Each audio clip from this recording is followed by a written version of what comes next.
ઇકોમાં સારા marks લાવવા હોય તો અમારા બાળકોએ જે પેપર લખ્યું છે એ રીતે પેપર લખશો તો સારામાં સારા માર્ક્સ આવશે. આવું દેખાડું પેપર કેવી રીતે લખવાનું. શરૂઆત સેક્શન એ થી કરો. દરેક જવાબ વચ્ચે માર્જિન લાઈન છોડો. પછી સેક્શન બી.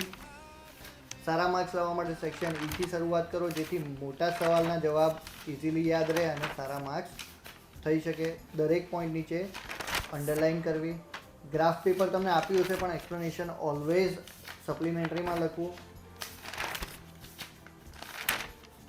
દરેક નવો સેક્શન નવા પેજ ઉપર લખવાનો અને દરેક જવાબનો પોઈન્ટ વાઇઝ જવા દો, જેનાથી તમારું પેપર સ્વચ્છ અને કમ્પ્લીટ લાગે. ખોટી ચેક કરવાની નહીં અને જરૂરિયાત પ્રમાણે લાઈન છોડવાની. જો આ રીતે જ તમે પેપર લખશો તો તમારા સારામાં સારા માર્ક્સ આવી શકશે.